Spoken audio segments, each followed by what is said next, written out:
Hello everyone, welcome to JJ Class of Learning. তো কোশ্চেনে হল কি আমরা কর আলোক রশ্মি গোলকীয় আয়নার বাজ কেন্দ্র দিয়ে আপতিত হলে প্রতিফলনের পর অপশন দেওয়া আছে আমরা। কোশ্চেন একটা হলো কি আমরা ক্লাস 10 সায়েন্স চ্যাপ্টার নাম্বার 10 আলোক প্রতিফলন এবং প্রতিসরণ থেকে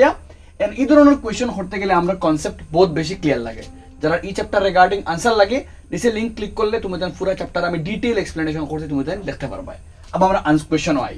কইছে কিটা আলোক রশ্মি গোলকীয় আয়নার বাজ কেন্দ্র। আমরা যদি গোলকীয় আয়না লই अब গোলকীয় আয়না আমরা উত্তল হইতে পারে আমরা অবতল হইতে পারে চাহে আয়না উত্তল হোক চাহে আয়না অবতল হোক আমরা দুনো কেসও কইছে বাজ কেন্দ্র দিয়ে আপতিত হলে। अब আমরা জানি গোলকীয় আয়নার কেসও আমরা খেয়ে থাকে আয়নার কেন্দ্রে আমরা কই মেরু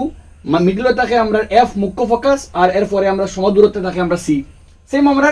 উত্তল এগো আমরা উত্তল আয়না এগো আমরা অবতল আয়না সেম আমরা কিন্তু উত্তল আয়নার ক্ষেত্রে পি এফ আর সি আয়নার পিছন দিকে থাকে। তো আমরা খবর কিতা কোনো একটা আলোক রশ্মি বাজ কেন্দ্র দিয়ে আপতিত হলে মানে যদি সি বা বাজ কেন্দ্র বলতে সি যদি বাজ কেন্দ্র দিয়ে গিয়ে আয়নায় আপতিত হয় তখন উত্তল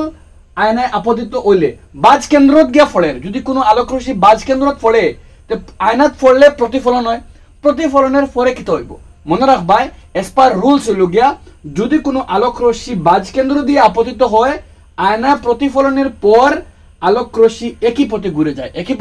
ঘুরে যায় অবতল লাগিয়া তো সামনে দেখলা জেলা পড়বো ওলা ঘুরে যাইব কিন্তু উত্তল আয়নার দিকে পড়ার পরে ঘুরিয়ে যাইব কিন্তু মনে হইব একটা আমরা খান থেকে আর এই আলোক রশ্মিটা আয়নায় প্রতিফলনের পর একই পথে ঘুরে যাইব কিন্তু এখানে মনে হইব আমরা খান থেকে আর সি থেকে আর তো আলটিমেটলি আমরা আনসার হইব গিয়া অপশন নাম্বার কিটা আমরা সি কারেক্ট একই পথে ঘুরে যায় একই পথে ঘুরে যায় আই হোপ ক্লিয়ার হইছে আমরা।